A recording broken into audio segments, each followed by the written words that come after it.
எல்லோருக்கும் வணக்கம் நண்பர்களே. இன்னைக்கு ஒரு சுவாரஸ்யமான ஆலயத்தை பற்றி தான் இந்த பதிவில் பார்க்க போகிறோம். அது என்னன்னு பார்த்தீங்கன்னா, சிலை வடித்த சிற்பிக்கவே இறைவன் கண் கொடுத்ததாக சொல்லப்படுது. அந்த தலம் எங்கே இருக்குதுன்னு தெரிஞ்சுக்கணுமா? இந்த வீடியோவை ஸ்கிப் பண்ணாமல் பாருங்கள். இது போன்ற சுவாரஸ்யமான ஆலய தகவல்களை தெரிஞ்சுக்கொள்ள மறக்காமல் நம்ம உற்சாகம் நியூஸ் சேனலை சப்ஸ்கிரைப் பண்ணிக்கோங்க. லைக் பண்ணுங்கள், ஷேர் பண்ணுங்கள், கமெண்ட் பண்ணுங்கள். வாங்க வீடியோக்குள்ளே போகலாம். திருவாரூர் தஞ்சாவூர் தேசிய நெடுஞ்சாலையில் பார்த்தீங்கன்னா சுமார் 12 கிலோமீட்டர் தொலைவில் இந்த ஆலயம் அமைச்சிருக்குதுங்க. எங்கன்னு பார்த்தீங்கன்னா என்கண் என்ற ஊரில் தாங்க பிரசித்தி பெற்ற முருகனுடைய ஆலயமும் அமைஞ்சிருக்குது. இங்கே இருக்கக்கூடிய முருகனை பார்த்தீங்கன்னா என்கண் சுப்பிரமணிய சுவாமின்னு அழைக்கிறாங்க. இங்கே வீட்டிருக்கக்கூடிய முருகப்பெருமான் பார்த்தீங்கன்னா சிலை முத்தார சோழன் காலத்தில் தான் சிலை வடிவமைக்கப்பட்டதாக சொல்லப்படுதுங்க. இந்த சிலை போன்றே சிக்கலிலும் 8 குடியிலுமே ஒரே மாதிரியாக சிலைகள் இருக்குதுங்க. இந்த 3 திருத்தலங்களிலுமே மயில் மேலே பார்த்தீங்கன்னா அமர்ந்த கோலத்தில் ஆறுமுக பெருமான் சிலையானது ஒரே சிற்பியால் வடிவமைக்கப்பட்டிருக்குது. இந்த ஆறுமுக பெருமான் சிலையில் முருகன் மயில் மேலே அமர்ந்திருப்பதும் மயில் ஒற்றைக்கால் தாங்கி நிற்பது போல சிறப்பு வாய்ந்ததாக பார்க்கப்படுதுங்க. இந்த சிலையை சிற்பி பார்த்திங்கன்னா முதலாவதாக சிக்கல் முருகன் கோவிலில் சிலை வடித்த போது தான் இந்த மாதிரியாக வேறு சிலை வடிக்கக்கூடாதுன்னு கூறிய முத்தார சோழனுமே சிற்பியினுடைய பார்த்திங்கன்னா வலது கையை கட்டை விரலை தானமாக பெற்றதாக கூறப்படுது.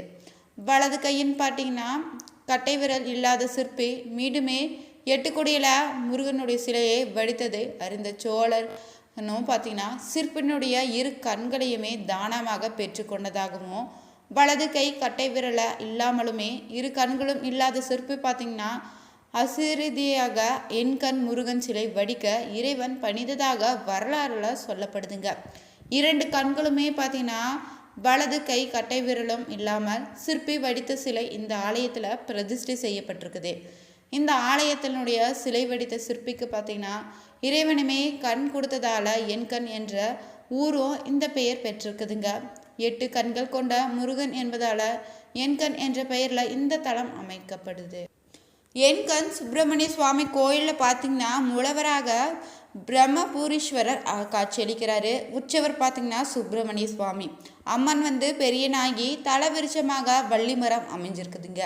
புராண பெயர் பார்த்திங்கன்னா சமீவனம் தான். ஊர் என்கண்ணாக அழைக்கப்படுது. மாவட்டம் பார்த்திங்கன்னா திருவாரூருங்க.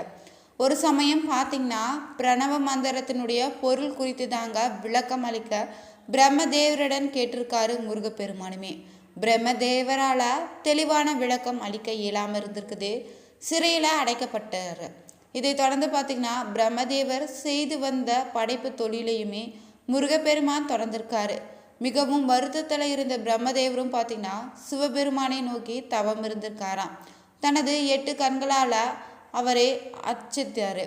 பிரம்மதேவருடைய தவமும் அர்ச்சனையில் மகிழ்ந்த சிவபெருமானுமே அவருக்கு காட்சி கொடுத்திருக்காரு. பிரம்மதேவர் அவரிடம் நடந்தவற்றை கூறியிருக்காராம். தனது படைத்த தொழிலை திரும்ப பெற்று தருமாறு வேண்டிக் கொண்டிருக்காரு சிவபெருமானிடம். உடனே சிவபெருமானும் பார்த்திங்கன்னா முருகப்பெருமானை அழைத்து படைத்தல் தொழிலை பிரம்மதேவரிடம் ஒப்படைக்க பணிந்திருக்காரு. பிரணவ மந்திரத்துடைய உட்பொருளை கூட அறியாத பிரம்மதேவரை படைத்தல் தொழிலை புரிவது முறையல்ல என கூறி முருகப்பெருமானும் பார்த்தீங்கன்னா சிவபெருமானுடைய வேண்டுகோளை ஏற்க மறுத்திருக்காரு. முருகப்பெருமானை சமாதானப்படுத்த எண்ணிய சிவபெருமானுமே முன்பு தனக்கு பிரணவ மந்திர உபதேசம் செய்தது போல பிரம்மதேவருக்கோ நீ உபதேசம் செய்ய வேண்டும்னு சொல்லியிருக்காரா. அப்படியே படைத்த தொழிலையும் பிரம்மதேவரிடம் ஒப்படைக்கும்படி கூறியிருக்காரு சிவபெருமானுமே. முருகப்பெருமானுக்கும் சிவபெருமானுடைய வேண்டுகோளை ஏற்று பார்த்திங்கன்னா தெற்கு முகமாக அமர்ந்து கொண்டு தான் பிரம்மதேவருக்கு பிரணவ மந்திரத்தினுடைய உட்பொருளை உபதேசித்திருக்காரு. பின்னர் பார்த்திங்கன்னா படைத்த தொழிலையுமே பிரம்மதேவரிடம் ஒப்படைக்க முருகப்பெருமான் செய்திருக்காரு. பிரம்மதேவர் தனது 8 கண்களால் சிவபெருமானை பூஜித்தாலதாங்க இந்த தல இறைவன் பார்த்திங்கன்னா பிரம்மபுரன் என்ற பெயரில் அழைக்கப்படுதுங்க. சிற்பி ஒருவர் பார்த்திங்கன்னா சிக்கலில் ஆறுமுகனுடைய சிலையை வடித்திருக்காரு. அதன் அழகை கண்டு ரசித்த சோழ மன்னனாக இருந்த அவரது கட்டை விரலை வெட்டி எடுத்திருக்காராம். கட்டை விரலை இழந்த சிற்பியுமே பார்த்திங்கன்னா மற்றொரு சிலையை 8 குடியில் வடிவமைத்திருக்காரு. இதை கண்டு பொறுக்க முடியாத சோழ மன்னனுமே இரு கண்களையுமே பறித்து விடுறாராம். கட்டை விரலும் இரு கண்கள் இல்லந்த பிறகும் சிற்பி ஒரு சிறுமியினுடைய உதவியை கொண்டுதாங்க வள்ளி மரங்கள் சூழ்ந்த வனத்தில் முருகப்பெருமானுடைய சிலையை வடிக்க எண்ணியிருக்காரு. அதன்படி பார்த்தீங்கன்னா கருங்கல்ல ஆறுமுடைய மயில் மீது அமர்ந்த கோலத்தில் இருப்பது போல தான் ஒரு சிலையை வடிவமைத்திருக்காரு. முருகப்பெருமானுக்கு கண் திறக்கும் சமயத்தில் பார்த்தீங்கன்னா சிறுவனுடைய கையில் உளிப்பட்டது, குருதி பீறிட்டு ஓடி இருக்குதுங்க. சிற்பியினுடைய கண்களில் பட்டிருக்குது. குருதி கண்களில் பட்டதுமே சிற்பியினுடைய கண் பார்வையும் அருளப்படுது. என் கண்கள் கிடைத்து விட்டுச்சுன்னு சிற்பியுமே மனம் மகிழ்ந்திருக்காருங்க. இந்த சமீபனந்தாங்க காலப்போக்கில் பார்த்தீங்கன்னா என் கண்ணு அழைக்கப்படுதுங்க. 2ஆம் குலோத்துங்க மன்னன் காலத்தில் பார்த்தீங்கன்னா இந்த கோவில் கட்டப்பட்டதாக சொல்லப்படுது. இத்தலத்தில் பார்த்தீங்கன்னா பிரம்மபூரீஸ்வரர் என்ற திருநாமம் கொண்டுதாங்க சிவபெருமான் அருள் பாலிக்கிறாரு. இத்தலத்தில் இருக்கக்கூடிய விநாயகர் பார்த்தீங்கன்னா நர்த்தன கணபதினி என்ற பெயரில் அழைக்கப்படுறாரு. அம்பாளும் பார்த்தீங்கன்னா பெரிய நாகி என்ற பெயரில் அருள் வழங்குறாங்க. தகப்பனுடைய பெயரில் தான் இந்த ஆலயம் அமைந்தாலும் பார்த்தீங்கன்னா இங்கு தகப்பன் சாமியை பிரதானமாக சொல்லப்படுதுங்க. இந்த பெருமைக்கு உரியது பார்த்தீங்கன்னா திருவாரூர் மாவட்டத்தில் இருக்கக்கூடிய பிரம்மபூரீஸ்வர ஆலயம்தாங்க. இங்கே பார்த்தீங்கன்னா சுப்பிரமணிய சுவாமி திருநாமத்துடன் மயிலோடு முருகனாக பக்தர்களுக்கு அருள் பாலிக்கிறார். இத்தலம் பார்த்தீங்கன்னா எண்கண் முருகன் கோயில்னே அழைக்கப்படுதுங்க. சிக்கல், எட்டுக்குடின்னு எண்கண்ணு 3 தலங்களுமே பார்த்தீங்கன்னா மயில் மேலே அமர்ந்த கோலத்தில் தான் முருகப்பெருமானும் அருள் பாலிக்கிறாரு. இந்த 3 சிலைகளுமே ஒரே சிற்பி வடித்தர் என்பது ஒரு தனிச்சிறப்புனே சொல்லலாங்க. இத்தலத்தை போற்றி அருணகிரிநாதரும் திருப்புகழில் பாடியிருக்காராம். எண்கண் தலத்தில் பார்த்தீங்கன்னா கோயில் கொண்டு இருக்கக்கூடிய முருகப்பெருமான் தெற்கு முகமாக அருள்பாலித்து வராருங்க. இத்தலத்தில் இருக்கக்கூடிய மூலவர் முருகப்பெருமான் தனியாக மயில் வாகனத்தில் அமர்ந்த கோலத்தில் ஆறுமுக பெருமானாக அருள்பாலிக்கிறாரு. அவருக்கு அருகில் பார்த்தீங்கன்னா இருபுறத்திலுமே வள்ளி தெய்வானை தனியாக இருக்கிறாங்க. முன்புறமாக 3ன்னு பின்புறமாக 3ன்னு முகங்களுடன் 12 கரங்களில் வேலு, அம்பு, சக்தி, சக்கரன்னு, பாசம், சூளம், வில், கேடையன்னு தாங்கிய ஆயுதங்களை கொண்டு ஆறுமுக பெருமான் காட்சியளிக்கிறாரு. இந்த ஆலயத்தில் கைவிரல்கள் பார்த்தீங்கன்னா தனித்தனியாக இடைவெளியுடன் செதுக்கப்பட்டிருக்குதுங்க. முருகப்பெருமானுடைய எடை முழுவதுமே பார்த்தீங்கன்னா அவரை தாங்கி நிற்கக்கூடிய மயிலினுடைய 2 கால்களே தாங்கி கொண்டு இருக்குது தனிச்சிறப்புனே சொல்லலாங்க.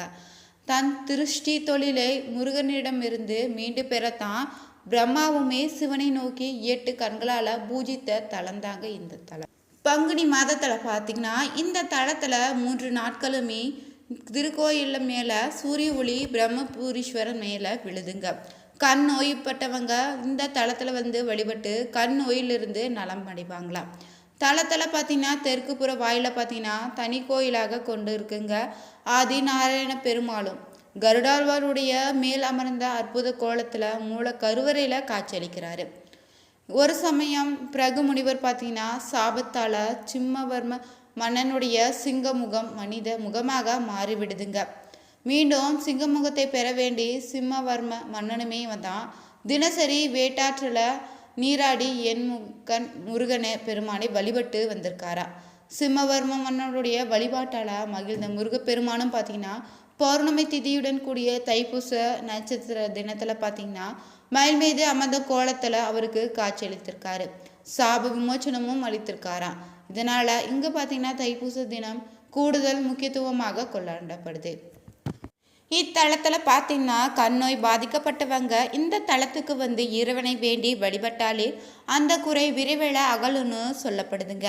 கண் பார்வை குறைவுள்ளவங்களுமே ஒவ்வொரு தமிழ் மாதத்திலுமே விசாக நட்சத்திரம் அன்று குமர தீர்த்தத்தில் நீராடி முருகப்பெருமானுக்கு சண்முக ரட்சணை செய்து வழிபட்டு வந்தீங்கன்னா இப்படி இந்த வழிபாட்டை நீங்கள் தொடர்ந்து 12 மாதங்கள் வழிபட்டாலே போதுங்க கண் குறைபாடு நீங்கும் என்பது ஐதீகமாக இத்தலத்தில் சொல்லப்படுது.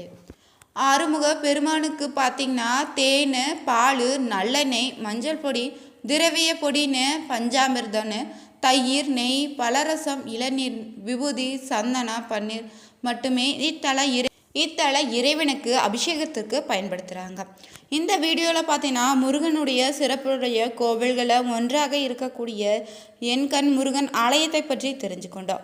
இது போன்ற சுவாரஸ்யமான ஆலய பதிவுகளை தெரிஞ்சுக்கணுமா மறக்காமல் உற்சாக நியூஸ் சேனலை சப்ஸ்கிரைப் பண்ணிக்கோங்க. லைக் பண்ணுங்கள், ஷேர் பண்ணுங்கள், கமெண்ட் பண்ணுங்கள். உங்கள் வீட்டிற்கு அருகில் இருக்கக்கூடிய முருகனுடைய பெயரையும் இந்த கமெண்ட் பாக்ஸில் பதிவிடுங்க. Thank you viewers.